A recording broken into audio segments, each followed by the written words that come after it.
Salam Kamir, kekaguman ilahi mengarah pada iman dan rahmat. Saudara-saudari yang terkasih, saya mempunyai alat untuk menanak nasi. Tetapi kita ingat bahwa nasi itu berasal dari padi yang kemudian digiling menjadi beras. Dan nasi itu atau padi itu membutuhkan tanaman paling enggak 3 bulan lebih. Dan kemudian dia akan dinyatakan masak untuk siap dipanen. Tetapi kadang-kadang kalau panennya bersamaan dalam satu kampung yang sama, maka kesulitan untuk mencari tukang-tukang panennya. Tuaian memang banyak tetapi pekerja sedikit. Maka kita perlu mencari pekerja-pekerja untuk tuaian itu untuk membantu memanen. Saudara-saudari yang terkasih, saya juga mempunyai stola. Ini satu kayak kalung begitu di leher yang melambangkan kuk, di mana kalau kita dipasangi kuk ini seperti sapi yang dikekang, tidak bisa bebas seenaknya karena harus mengikuti aturan beban itu. Maka Yesus mengatakan, "Pikulah kuk yang kupasang dan bebanku pun ringan, engkau akan bahagia." Saudara-saudari yang terkasih, hari ini kita bersama gereja merayakan pesta Santo Lukas, seorang penulis Injil, seorang pengikut Kristus, dan sekaligus juga seorang tabib. Dia juga sangat mencintai orang-orang miskin, orang-orang tertindas. Maka dia sungguh mengangkat tulisan-tulisan Injilnya fokus kepada orang sakit yang disembuhkan, orang miskin yang dilupakan, dan kemudian hari ini kita rayakan Santo Lukas. Kebetulan paroki saya juga berlindung di bawah Santo Lukas, pelindung kami. Saudara-saudari yang terkasih, Injil hari ini berbicara tentang bagaimana orang mendapatkan panenan atau mendapatkan pekerja untuk tuaian, untuk panenan yang melimpah. Dikatakan oleh Yesus, "Mintalah Tuhan yang empunya tuaian ini, sebab tuaian memang banyak melimpah, tetapi pekerja kurang.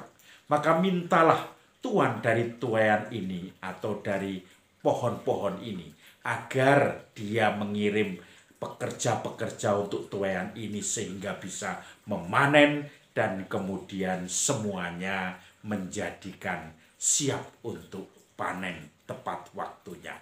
Dan ketahuilah, kamu yang sudah menjadi tuan atas panenan itu, kamu akan diutus, karena Yesus mengutus 70 muridnya.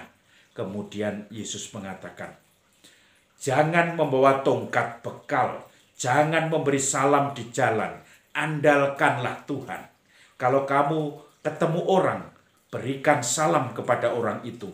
Kalau salam itu layak tinggal di keluarga atau orang itu, maka salam itu akan tinggal di dalamnya. Tetapi kalau tidak, salam itu akan kembali kepadamu.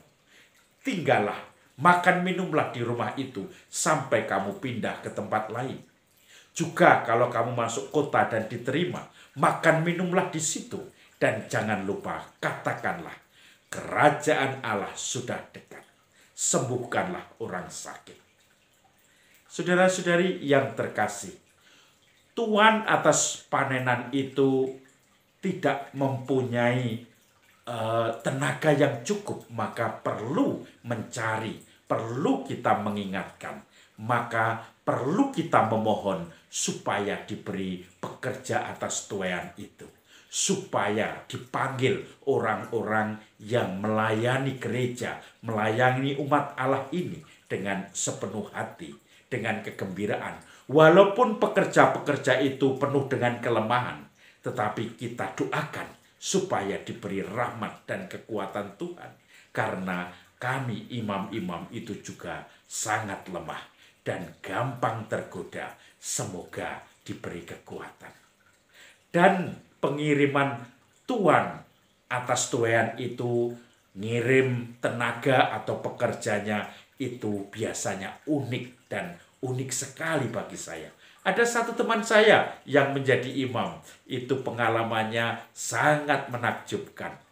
Dia waktu SMA, dia SMA-nya di sekolah Katolik memang, dia sebetulnya tidak kepingin masuk seminari. Tetapi ketika teman-temannya ada 5 atau 7 orang pada daftar di seminari, dia ikut-ikutan. Kenapa tidak? Maka saya akan mau ikut. Mosok saya tidak mampu untuk masuk ke seminari.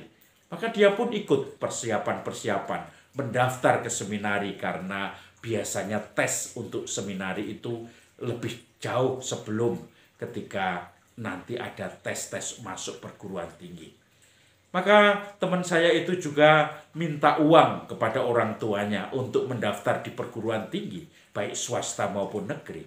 Tetapi karena dia yakin bahwa dia diterima di seminari dan dia biasa dengan jajan-jajan, maka uang untuk, dulu zaman saya namanya Sipenmaru, sistem pendaftaran mahasiswa baru, itu dia tidak beli formulir sama sekali.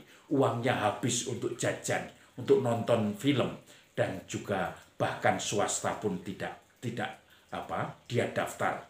Maka kemudian dia karena sudah mendengar pengumuman dari seminari sudah diterima, dia merasa sombong dan tidak perlu mendaftar ke sana kemari, atau kalaupun mendaftar nanti pikir belakangan. Sekarang kita agak sombong, saya diterima di seminari, kata dia, teman saya itu.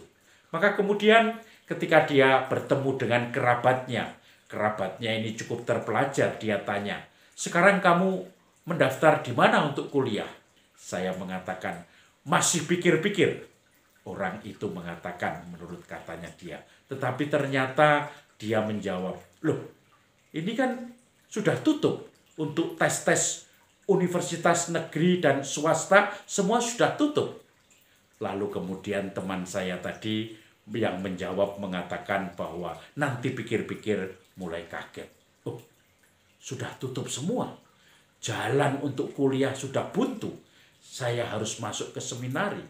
Barulah dia nangis bombay, karena kalau mau daftar di perguruan tinggi harus nunggu tahun depan. Tetapi kalau tidak mau atau nganggur, tidak mau nganggur, dia harus masuk seminari itu. Maka nangislah teman saya itu. Dia nangis bombay ketika terpaksa harus masuk ke seminari di menengah itu. Dan kemudian ketika pamit sama kakeknya, dia pun menangis lagi karena tidak menyangka dia harus masuk ke seminari asrama itu. Karena dia biasa bebas, tidak pernah kos, tidak ada aturan, dan kemudian sekarang harus masuk di situ. Maka saudara-saudari yang terkasih, dia kemudian akhirnya masuk. Tetapi di luar dugaan, dalam proses beberapa bulan, dia akhirnya kerasan di seminari. Dan kemudian dia mau melanjutkannya. Disitulah motivasinya dimurnikan sebagai pekerja dari panenan itu. Dan kemudian dia pun ditabiskan menjadi imam. Dengan liku-likunya, dengan pergulatannya, dengan penolakan-penolakan, tetapi juga dengan dorongan-dorongan Tuhan untuk mengikuti panggilan Tuhan itu.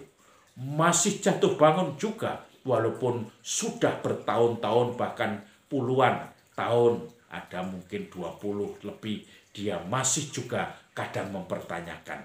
Dan disinilah Tuhan yang selalu mengatakan, "Ya, kamu dipanggil." Saudara-saudari yang terkasih, pengalaman pekerja yang dikirimkan oleh Tuhan untuk kebun anggur ini unik sekali. Bagaimana penolakan demi penolakan seperti Nabi Yunus, tetapi ternyata dia masih juga dibimbing oleh Tuhan untuk kembali sebagai pekerja atas panenannya. Dia yang komplain, dia yang tidak setia, dia yang masih banyak lagi penolakan-penolakan dalam hidupnya terhadap tugas perutusan itu. Ternyata dia tetap akhirnya tinggal, "Inilah aku, utuslah aku." Saudara-saudari yang terkasih, apakah kita, kerabat kita, ada juga yang dipanggil untuk menjadi pekerja atas tuayan-tuayan itu? Atau mungkin anak kita, keponakan kita. Atau mungkin justru kita dipanggil juga untuk pekerja kebun anggur sebagai orang-orang yang bertanggung jawab untuk pewartaan kabar gembira. Wartakanlah kerajaan Allah sudah dekat. Tidak harus menjadi pekerja khusus Romo Bruder Suster, tetapi bekerja di tengah-tengah masyarakat kerawam, kerasulan awam yang selalu membawa nama-nama Tuhan, kerajaan Allah di tengah-tengah godaan syaiton dan juga mamon yang ada di dunia ini. Mari kita semua membuka diri untuk menjadi pekerja-pekerja atas tuaian itu. Salam Kamir, kekaguman ilahi mengarah pada iman dan rahmat. Tetetetetet.